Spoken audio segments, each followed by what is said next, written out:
Hello sa inyo mga kasari, belated Merry Christmas po sa inyong lahat. So for today's video, meron na naman tayong pag-uusapan na request po ng ating kasari na si Sir Bernie Santos. Hindi ko po alam kung ano siya, baka meron kasing mga pangalan na panlalaki pero babae pala. Pero tinawag ko pa rin Sir Bernie Santos. Ito po yung kanyang requested vlog. Paano po kung utang galing yung puhunan? Yun po yung kanyang katanungan. Kung paano daw po kung sa utang galing yung puhunan? Ewan ko kung anong business yung tinayo niya. Siguro naman sari-sari store. So, wala namang problema doon. Mag-start na tayo, 'di ba, agad-agad. Para sa akin, guys, wala namang problema kung galing sa utang ang puhunan ng iyong tindahan. As long as kaya mong bayaran, why not, 'di ba? Yun ngang mga mayayaman nangungutang pa, 'di ba mga kasari, para may pang ano doon sa business na gusto nila. So, why not na kahit small business, sari-sari store ay makapangutang kayo at magkaroon kayo tapos unti-unti nyong bayaran. So, magbibigay na lang siguro ako ng tips sa inyo, lalo na kung nag-start na kayo tapos yung ipinuhunan nyo sa inyong tindahan ay galing sa utang. Ayan po mga kasari, meron lang pong bumili sa atin ng 5 stick ng sigarilyo. So balik na tayo doon sa ating topic. Buti hindi niya ako nahuli na nagsasalitang mag-isa, baka isipin nung customer ay nababaliw ako. So para sa akin, guys, wala namang masama kung galing sa utang yung ipinuhunan natin sa ating negosyo or kahit ano pa mang business yan. As long as kaya nga po natin talagang bayaran. Kasi tayo naman bilang isang tao, 'di ba? Gusto nating magtayo ng negosyo pero minsan wala talaga tayong puhunan. Alam nyo yan mga kasari. Pero meron namang mga nagtatayo ng negosyo kahit maliit lang yung puhunan, inuumpisahan na nila. Pero may mga gusto namang magtayo ng negosyo na galing sa utang. Pero wala namang masama, guys, doon. Buti na lang, hindi ko lang talaga naranasan yung galing sa puhunan. Kasi ako naman nag-start pa, wala pang 5,000. Napalago ko lang talaga. And meron namang mga negosyo, mga kasari, na kahit galing sa utang, yung ipinuhunan nila, natapos nila yon, nabayaran nila, and then lumago pa yung kanilang business. And yun ang maganda, 'di ba? Meron naman kasing mga galing sa utang yung pinuhunan, hindi na nabayaran, nagkasira pa sila nung taong inutangan nila, tapos nagsara pa yung negosyo nila. May mga ganun, guys, na minamalas talaga. Pero yun naman talaga, nasa sa kamay nila kung bakit nagkaganon yung business nila.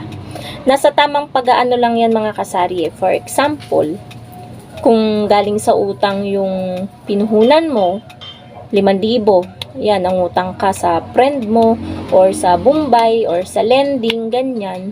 'Di ba araw-araw naman may benta yung tindahan mo. So, sa 10% yun yung kukunin mo. 10% lang, magtatago ka na, magtabi ka na araw-araw para hindi masakit sa bulsa or sa benta ng tindahan mo yung bibiglain mo. 'Di ba mga kasari? Depende pa rin yun, guys, sa kita or sa benta pala. Benta ng tindahan nyo. And then sa kita. Kasi mahirap naman yung 1,000 lang yung benta nyo. Tapos kukunin nyo 500 pang hulog. So sobra-sobra na yun. Kasi sa 10%, kung 1,000 ang benta mo, dapat kukunin mo lang doon is 100 pesos. 'Di ba po mga kasari? Kaya napakahirap talaga, 'di ba? Pero ayun, proud na proud ako sa mga kasari natin dyan na kahit galing sa utang, yung kanilang sari-sari store, yung pinuhunan nila, proud na proud ako na nakakaya nila at nababayaran nila. Kasi nga, ang galing nilang maghawak ng pera. Marunong sila. Ganon. Ang hirap kasi, guys, na mangungutang kayo tapos masisira kayo doon sa inutangan nyo. Syempre, 'di ba, nagtiwala din sila sa inyo. Hindi naman biro ang pera ngayong kitain, napakahirap kumita. Kailangan talaga ng hard work para kumita. Hindi naman pera ang lalapit sa'yo. Syempre, kailangan mong pagpaguran. 'Di ba po? Bago pa nila, pinagpaguran din nila yung pera na hiniram mo. Kaya ang hirap na masira sa kanila.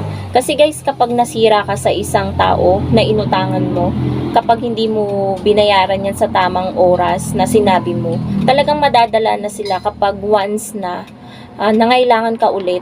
hihindian ka na ng mga yan. Kaya napakahirap guys, masira ang tiwala ng mga inutangan natin. Kaya guys, isang beses nakaranas ako na mangutang. Meron akong pinagamitan, hindi ko na sasabihin kung alin. First time ko mangutang, ang hulog yata nun 100 plus, ganun. Syempre, nung kinompute ko hanggang sa matapos, 75 days lang yun eh. Tapos na siya. So, halos 2 buwan mahigit, ganun, yung huhulugan mo yun. Pero nung kinompute ko guys, ang laki din pala ng nawawala sa tindahan kapag kinompute mo yun. Ilang libo din. Kaya sabi ko sa sarili ko, kapag natapos ko na to, yung hulugan na yun, hindi na ako uulit.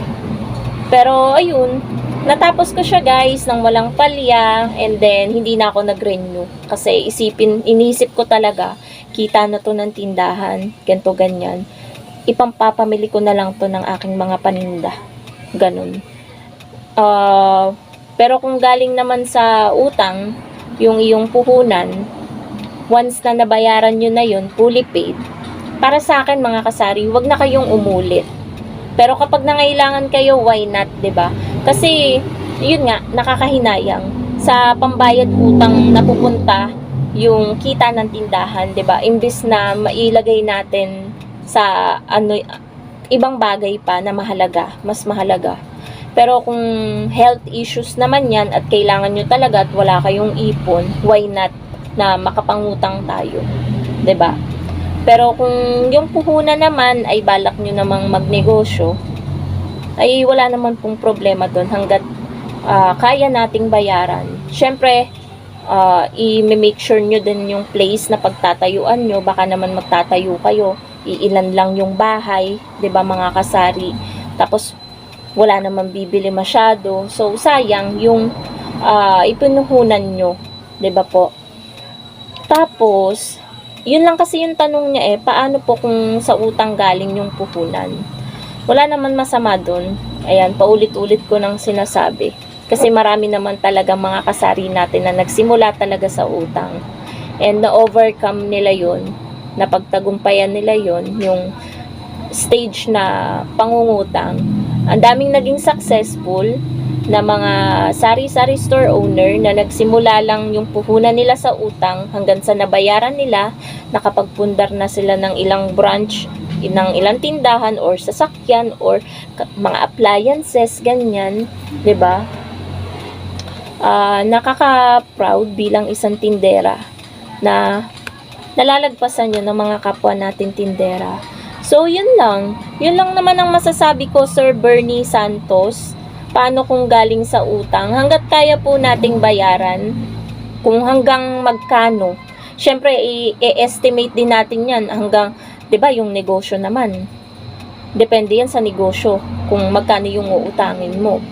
Sa tindahan naman, 10K pwede na. 5K nga pwede na, pero kukunting items lang yan sa panahon ngayon. Syempre, i-base mo din yan. I-compute mo din yan kung kaya mo bang bayaran sa isang buwan, ganyan, kung i-extend nyo ba or kahit 2 months, ganyan. Kasi mahirap mangako sa tao. So, i-make sure nyo lang na kaya nyo pong bayaran yung mga uutangin nyo na puhunan. Kasi pangit din naman na, ayan nga, may benta ka nga, tapos dun lang naman mapapapunta lahat sa inutang nyong pangpuhunan sa inyong negosyo. So, anong naubos yung mga paninda nyo? Anong ipangpapamili nyo? Kaya, i-make sure din po natin na kung anong halaga yung uutangin natin is nakabase dun sa negosyo na uumpisahan nyo, kung kaya ba. So, yun lang po ang masashare ko sa inyo about dito sa topic na to. Pero ito lang po ang sasabihin ko sa inyo mga kasari, nakaranas din po akong mangutang. Lahat tayo nakakaranas mangutang kapag tayo ay nagigipit. Pero depende po yan talaga sa tao. Huwag po tayo magpakasira. Kasi ang daming nasisirang relasyon dahil sa pera. Kaya, ayun, kung tayo po ay nangutang, matuto po tayong magbayad. And kapag siningil po tayo nung nagpautang sa atin, wag po tayong magagalit. Kasi wala po tayong karapatan magalit kasi sila yung nagpautang sa inyo. Madami kasi dyan, ayan, tamaan na ang tamaan. Yung pinautang mo na nga sila, once na siningil na nung nagpautang, sila pa yung nagagalit. Sila pa yung nagmumukhang masama. Naranasan ko yan mga kasari, kaya ayun, talagang stop na sa pagpapautang sa mga hindi marunong magbayad, sa mga good payer na lang. So yun lang po mga kasari ang masashare ko sa inyo. Sana nagkaroon kayo ng idea, Sir Bernie Santos, at sa lahat ng mga kasari natin na nanonood ngayon, na hindi po masamang magpuhunan, lalo na kung galing sa utang po. Hindi po masama yun as long as kaya po nating bayaran. So yun po mga kasari, thank you so much for watching and happy selling po sa inyong lahat. Bye guys!